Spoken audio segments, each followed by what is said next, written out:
Mon nouveau concept est de déguster des bonbons de temps en temps durant la vidéo et vous donner mon point de vue. Mais sincèrement, moi, j'ai adoré mon expérience à Kamju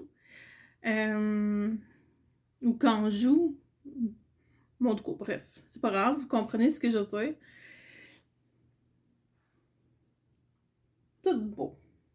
Et moi, j'adore la banane, j'adore mangue, pêche, fraise. Ils ont sorti plein de nouveautés avec ça. Et je vais tester un nounours. Excusez, un nounours. Euh, hmm,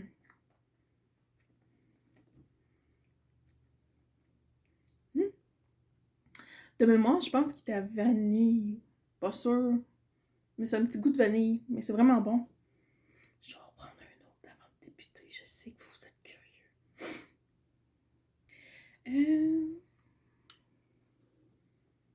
Lui, c'est... Oh, c'est la citrouille! Oh, ils ont fait des bonbons à citrouille.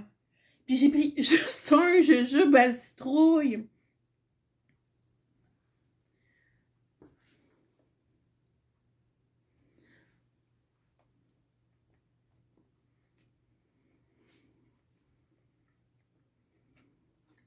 Hmm.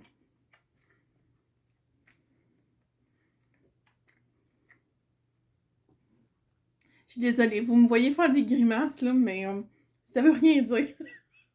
Oubliez pas, faut pas oublier que dans ce bocal-là, ben dans ce verre-là, les bonbons sont tous mixés, hein. Fait que il y avait du sucre un peu acide, on va dire. Que ça m'a fait grimacer, mais très bon pour vrai, la citrouille. J'ai pas de temps à goûter la citrouille. Sincèrement, je suis bien honnête. Pas de temps à trouver la. Mais un petit, ben loin, là, un petit arrière-goût de citrouille. On va entendre l'histoire. L'histoire terrifiante de la famille. La chance. Certaines histoires de maisons hantées semblent tout droit sortir d'un film d'horreur. Mais celle-ci est bien réelle. Aujourd'hui, je vais vous raconter l'histoire de la famille Lachance, qui comprend un père célibataire et 3 enfants. Au Missouri, ils ont vu, Steven, il a vu dans le journal une belle maison qui semblait idéale pour sa famille. Puis pas trop cher non plus. Puis en plus, c'est une belle grande maison toute blanche. Mais on va trouver des éléments qui sont pas très catholiques, comme on dit. Mais dès les premiers instants, quelque chose cloche. Les enfants disent ressentir une atmosphère lourde et même Steven sent une inquiétante tension dans l'air. Rapidement, les phénomènes étranges commencent. Les portes qui claquent, tout seul, des odeurs nauséabondes envahissent certaines pièces. Ils ont même entendu des pas, comme si quelqu'un montrait les escaliers, les marches, alors qu'il n'y avait personne. Quand que Steven allait vérifier ou un de ses enfants, il n'y avait vraiment personne dans les marches. Mais bientôt, la situation va s'intensifier.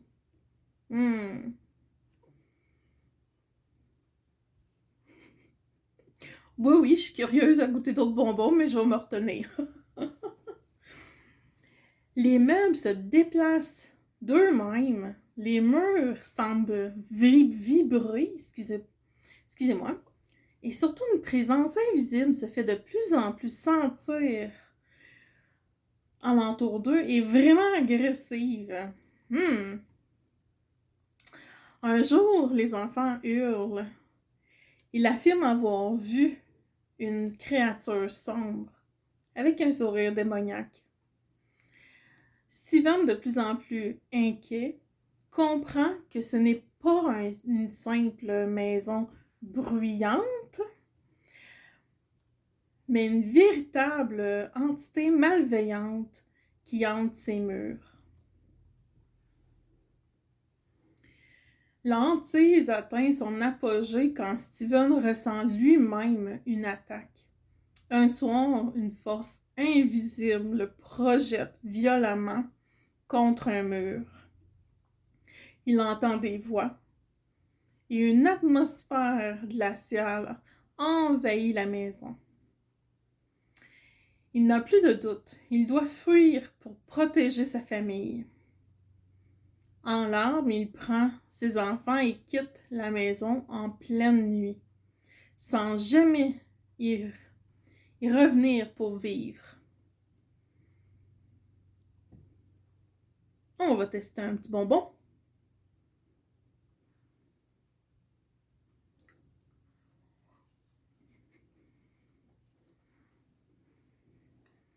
Mmh.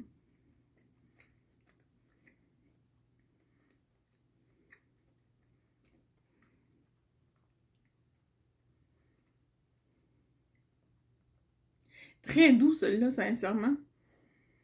Quand je vous en regarde pas, c'est parce que j'analyse sans savoir c'est quelle fragrance. Il me semble que c'est pêche ou mangue. Un des deux, puisque c'est vraiment, je dirais plus la pêche. C'est très doux, puis ça semblait être une pêche crémeuse, là. Comme goût, là, tu sais, quand une belle pêche juteuse, on aurait dit ça, là. Mais il est vraiment bon, celui-là. Mais l'histoire ne s'arrête pas là. Steven Lachance a raconté que l'entité l'a même poursuivi après avoir quitté la maison. Des cauchemars, des visions, des sensations de présence l'ont hanté pendant des années. Il a enfin écrit son livre,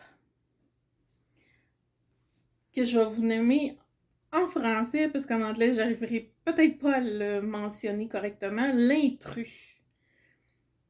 Il l'a coécrit avec Laura Long Helbig, en tout cas, en enfant de même. Laura aussi, quelques semaines après, elle a habité dans cette maison-là, puis elle raconte un peu qu'est-ce qui s'est passé, elle aussi, dans la demeure. Fait que c'est une bonne lecture à en voir, sincèrement. Fait que n'hésitez pas à l'acheter sur Amazon ou ailleurs. Puis ça non plus, c'est pas une collaboration. C'est juste que j'ai vraiment aimé, puis j'ai embarqué rapidement dans l'histoire il y a plusieurs années. Beaucoup de détails, c'est vraiment bien détaillé, puis moi qui est difficile à avoir des frissons, j'ai eu des frissons. Fait que c'est pour ça. Donc aujourd'hui encore, la maison est considérée comme l'une des plus hantées du Missouri. Mais il faut savoir même que quand que Steven devait faire des travaux dans cette maison-là par son propriétaire, le propriétaire ne rentrait jamais. Puis quand il rentrait, il était très discret, très effacé, sincèrement. Même si Steven pense qu'il a fait un pacte avec la maison, le propriétaire, disant « Je t'envoie du monde pour te nourrir, mais moi, touche-moi pas. » Ça, c'est malsain, sincèrement, puis j'en ai connu un propriétaire qui a fait ça, que je nommerai pas dans quelle ville, mais c'est pas en Mauricie. Au Québec, c'est un autre endroit, là, dans le Québec. Mais lui, c'est ça. Lui, il me l'avait clairement dit. Il dit, moi, je rentre pas. Il dit, j'ai fait un pacte avec la maison, là, avec les entités. Fait qu'il me touche pas. Pas de son, pas d'image, comme on dit. Mais il dit, moi, je les nourris avec les locataires. Ouais. Je sais pas qu'est-ce que vous en pensez de ce genre de propriétaire-là, mais bon. Moi, il est pas dans mon estime. Steven, il est venu une des figures emblématiques du paranormal.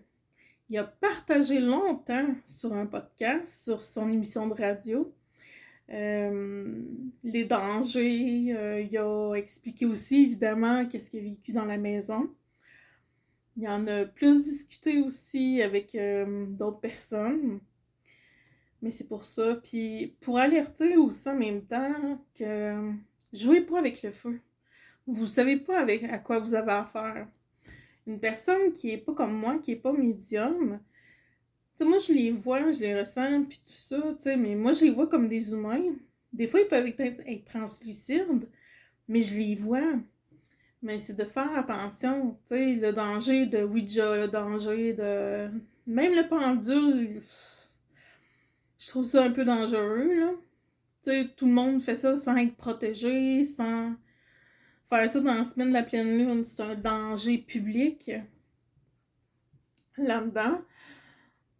Mais c'est vraiment ça, là, c'est de faire attention. Moi, j'aimerais que vous m'écrivez en commentaire qu'est-ce que vous avez pensé de cette histoire-là. En avez-vous déjà entendu parler ou déjà écouté l'émission Hantise? Parce que la maison contient des démons. C'est pas des âmes, c'est carrément des démons. Donc, c'est un autre type de force plus obscure.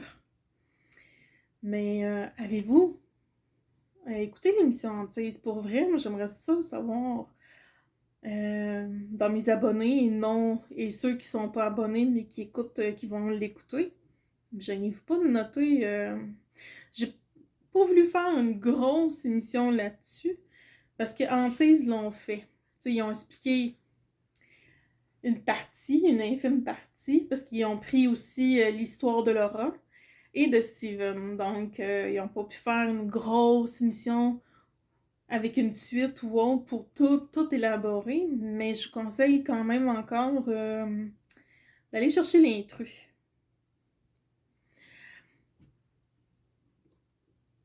Qu'est-ce que vous dites, puis qu'est-ce que vous en pensez? Moi, c'est vraiment ça. Avez-vous déjà vécu ce genre d'histoire-là de vous-même? Si oui, mais racontez-moi votre récit. Ça va me faire plaisir de vous lire en commentaire. Et sans jugement. OK? C'est vraiment important. Pas de jugement. Déjà, ça peut être traumatisant pour beaucoup d'entre vous. C'est quelque chose qui est intense aussi. Fait qu'à vivre, moi j'en ai vécu, qui sont pas nécessairement au complet là-dessus. Mais c'est pour ça, là, parce que qu'est-ce que je vous ai pas mentionné, puis là je le fais, c'est que Steven, il voyait les murs, puis les planchers avec du sang. Il voyait carrément des traces de sang, des coulisses de sang sortir des murs, puis des planchers. Donc, c'est vraiment quelque chose qui peut être traumatisant. À l'heure aujourd'hui, ces enfants, ils ont une trentaine d'années à peu près. Et même eux, ils s'en souviennent. Fait que c'est pour vous mentionner que c'était vraiment intense, là, les informations, là, qu'est-ce qu'ils ont pu voir, qu'est-ce que les informations que le cerveau a enregistrées à cette époque-là. C'est quelque chose. Donc, j'espère que le format vous a plu et on se revoit la semaine prochaine avec un nouveau déguisement et une nouvelle vidéo paranormale.